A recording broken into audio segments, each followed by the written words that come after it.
Equation का general solution उसके complementary function और पार्टिकुलर इंटीग्रल की एडिशन की इक्वल होता है। अब कॉम्प्लीमेंट्री फंक्शन किस प्रकार से फाइंड होता है, जो ऑक्सिलरी इक्वेशन होती है उससे हम कॉम्प्लीमेंट्री फंक्शन चेक करते हैं और आरएचएस साइड में कुछ भी हो उससे हम पार्टिकुलर इंटीग्रल को फाइंड करते हैं। यहाँ कॉम्प्लीमेंट्री फंक्शन क्या होगा, तो पहले हमें लिखना होगा कॉम्प्लीमेंट्री फंक्शन। अच्छा, अगर आपके पास रूट्स डिफरेंट होते हैं, डिफरेंट रूट, चूंकि यहाँ पर 2 और 3 आपके पास डिफरेंट रूट है, तो हम इसका जो कॉम्प्लीमेंट्री फंक्शन है उसको किस प्रकार से रिटर्न करेंगे। चूंकि यह सेकंड ऑर्डर की डिफरेंशियल इक्वेशन है तो इसमें आर्बिट्रेरी कांस्टेंट 2 होंगे, तो पहला आर्बिट्रेरी कांस्टेंट ले लेता हूं मैं C1। यहाँ पर 2 है तो e की power 2x plus C2 e की पावर 3x, इस प्रकार से रिटर्न किया जाएगा। अगर आपके पास रूट्स इक्वल होते, यहाँ पर 2 और 2 आ जाते, तो हम उसको किस प्रकार से रिटर्न करते, C1 प्लस C2x e की पावर 2x। 3 रूट अगर होते आपके पास 2 2 2, तो C1 plus C2x plus C3x square e की पावर 2x। आइटम में होते वो आगे हम जैसे जैसे कुछ नहीं मैं आपको बता रहा था। यहाँ पर डिफरेंट रूट हैं इसलिए हम क्या रिटर्न करेंगे, C1 e की power 2x plus C2 e की पावर 3x। अब हम इसका चेक करते हैं particular integral. Particular integral check करने के लिए हमें एक फॉर्मूला होता है 1/fd qx, और ये fd जो है ये हमारी डिफरेंशियल इक्वेशन को रिप्रेजेंट करता है और qx जो आरएचएस साइड में कुछ भी हो उसको रिप्रेजेंट करता है। यहाँ पर अपन qx रखेंगे तो जो भी होगा वो क्या बनेगा, 0 बनेगा। कहने का मतलब ये है कि अगर आरएचएस साइड में 0 होता है तो उसका उस डिफरेंशियल इक्वेशन का पार्टिकुलर इंटीग्रल भी क्या बन जाता है, 0 बन जाता है। अब हम बात करते हैं इसके कंप्लीट सॉल्यूशन की। तो कंप्लीट सॉल्यूशन होता है y equal to CF plus PI, complementary function और पार्टिकुलर इंटीग्रल का एड। तो यहाँ पर CF आपके था C1 e की power 2x plus C2 e की पावर 3x प्लस 0। तो ये क्या बन गया, इस डिफरेंशियल इक्वेशन का जनरल सॉल्यूशन बन गया। आप चेक कर सकते हो, dy बाय dx निकालिए, इसका d2y बाय dx स्क्वायर निकालिए, इस इक्वेशन में पुट करिए। अगर ये इस इक्वेशन को सेटिस्फाई कर रहा है तो ये इसका क्या बन जाएगा, जनरल सॉल्यूशन बन जाएगा। अगेन हम क्वेश्चन लेना चाहेंगे यहाँ पर सेम रूट्स अगर हमारे पास आ जाए तो किस प्रकार से हम उसको रिटर्न करें। इसको मैं रब कर देता हूं। अगर आपके पास d2y by dx square minus 4dy by dx plus 4y equal to 0, इस प्रकार की डिफरेंशियल इक्वेशन होती है तो हम इसका सॉल्यूशन किस प्रकार से करेंगे, d2 minus 4d plus 4y equal to 0। और इसकी जो ऑक्सिलरी इक्वेशन होगी उसको हम रिटर्न करेंगे m square minus 4m plus 4 equal to 0। और यहाँ से इसके रूट्स को अगर हम फाइंड आउट करना चाहें तो m माइनस 2 का whole square equal to 0, this implies m equal to 2 और 2। आपके पास इक्वल रूट आ जाएंगे ना, सेम रूट्स आ जाएंगे, तो हम इसका कॉम्प्लीमेंट्री फंक्शन लिखें C1 प्लस C2x e की पावर 2x। यहाँ पर x जो है ये इंडिपेंडेंट वेरिएबल है ना, इंडिपेंडेंट वेरिएबल। अगर हम इसकी पार्टिकुलर इंटीग्रल की बात करें तो क्या होगा भैया, 0 होगा, क्योंकि आरएचएस साइड में क्या आ रहा है, 0 आ रहा है। कंप्लीट सॉल्यूशन क्या हो जाएगा, C1 प्लस C2x e की पावर 2x। इस प्रकार से हम किसी डिफरेंशियल इक्वेशंस के जनरल सॉल्यूशन पर पहुंच रहे हैं। अगर सेकंड क्वेश्चन मैं इसमें लेना चाहूं, d2y by dx square plus 7dy by dx plus और यहां से मैं कह दूं 9y इक्वल टू 0। तो इस डिफरेंशियल इक्वेशन को रिटर्न करेंगे d स्क्वायर प्लस में 7d प्लस में 9y इक्वल टू 0। इसकी जो ऑक्सिलरी इक्वेशन होगी वो होगी आपके पास m square plus 7m plus 9 equal to 0। जहां से अगर हम m सीधाचार्य फॉर्मूला लगाएं तो -7 plus minus b square 49 minus 4ac 36 upon 2a और यहाँ से 1। तो यहाँ से m की जो वैल्यूज आएगी वो आएगी -7 प्लस माइनस और ये 3 और ये 1 अपॉन 2। तो यहाँ से दो रूट्स आ गए अपने पास। एक आया आपके पास x इक्वल टू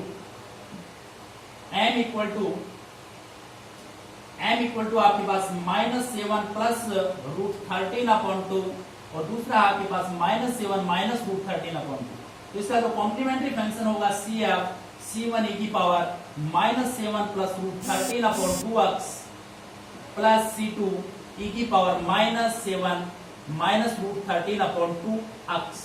ये इसका क्या बनेगा, जनरल सॉल्यूशन बनेगा। पार्टिकुलर इंटीग्रल क्या होगा, 0 होगा और इसकी कंप्लीट सॉल्यूशन होगा वो क्या होगा, कॉम्प्लीमेंट्री फंक्शन ही होगा। अब हम जैसे जैसे आगे चलते जा रहे हैं, मैं लेवल को बढ़ाता जा रहा हूं। अगर हमारे पास डिफरेंशियल इक्वेशन के आरएचएस साइड में कुछ हो, सबसे पहले बात करता हूं मैं एक्सपोनेंशियल फंक्शन की। अलग अलग फंक्शन होंगे आरएचएस साइड में, कभी बार एक्सपोनेंशियल मिल जाए, कई बार ट्रिकोनोमेट्री मिल जाए, अलजेब्रिक मिल जाए, एक्सपोनेंशियल ट्रिकोनोमेट्री दोनों मिले, अलजेब्रिक ट्रिकोनोमेट्री मिले या तीनों मिल जाए, किस प्रकार से हम बात करेंगे। D square Y by D X square plus 5 dy by D X plus 6y equal to e की पावर 2x, है ना। आरएचएस साइड में हमारे पास एक्सपोनेंशियल फंक्शन है भैया, तो हम क्या करेंगे, सबसे पहले हम इसका कॉम्प्लीमेंट्री फंक्शन चेक करते हैं।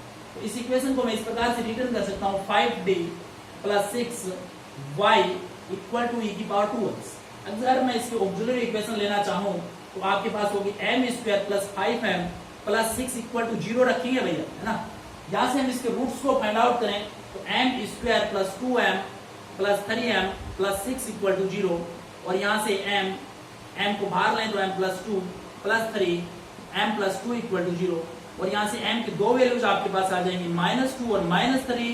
इसका जो कॉम्प्लीमेंट्री फंक्शन होगा c1 e की power -2x plus c2 e की पावर -3x। ये तो हो गया इसका कॉम्प्लीमेंट्री फंक्शन।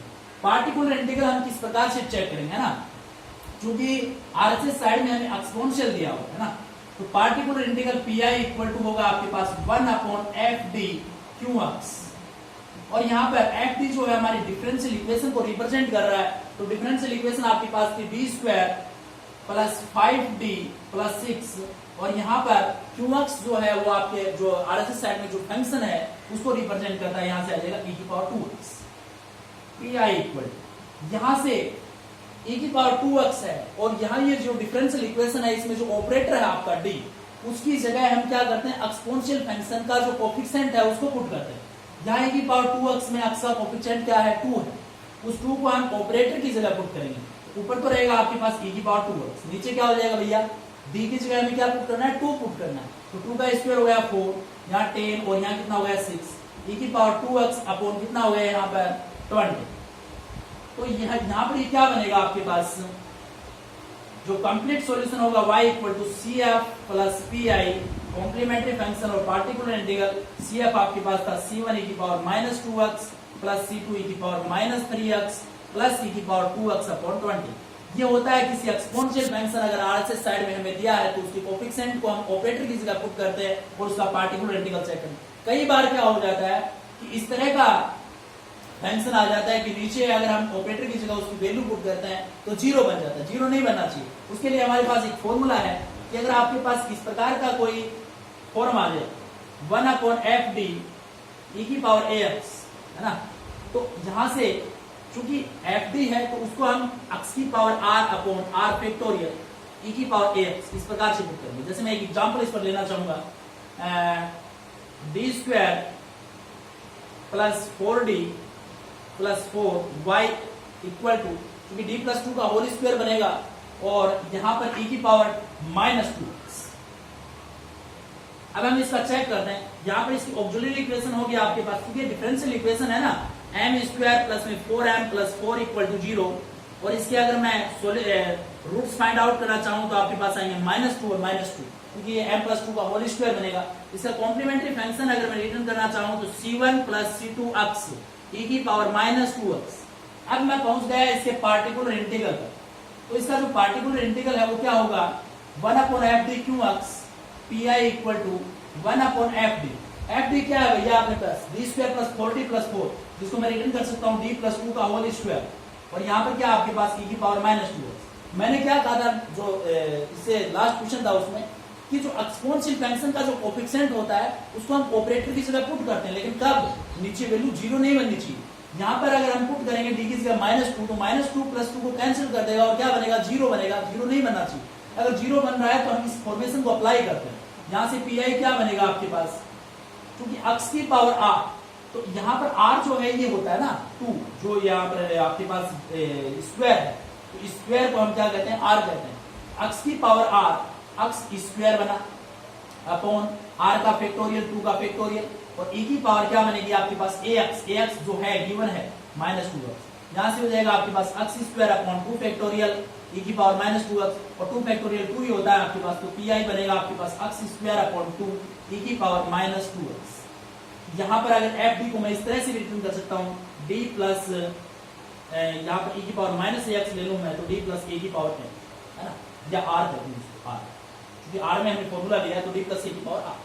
तो अब इसका कंप्लीट सॉल्यूशन क्या होगा, y equal to C F और पी आई, तो कंप्लीट सॉल्यूशन हो जाएगा c1 प्लस c2x e की power minus 2x plus x square upon 2 e की पावर माइनस 2x। ये था हमारा एक्सपोनेंशियल फंक्शन कि अगर हमारे पास अब वैल्यू जीरो नहीं हो रही है तो कोई प्रॉब्लम नहीं है, हम ऑपरेटर की जगह पुट कर देंगे डायरेक्ट। अगर वैल्यू जीरो हो रही है तो हम इस फॉर्मेशन को अपनाएंगे और एक फॉर्मूलाज लेकर के अब जो नेक्स्ट वीडियोस होगी उसमें हमारे पास होंगे आगे साइन एक्स, जैसे ट्रिगोनोमेट्रिक फंक्शन है sine cos ten cosec cosec वाले, इसके साथ अलजेब्रिक फंक्शन है अक्स वाले, इनवर्स ट्रिगोनोमेट्री वाले हैं, उसके साथ फिर मल्टीप्लिकेशन में होंगे आपके पास अलजेब्रिक और इनवर्स ट्रिगोनोमेट्री का है, कई बार लोगरिथम का दे देगा, एक्सपोनेंशियल का दे देगा। तो इससे नेक्स्ट वीडियोस होगी उसके ऊपर हम डिस्कशन करेंगे। थैंक्स।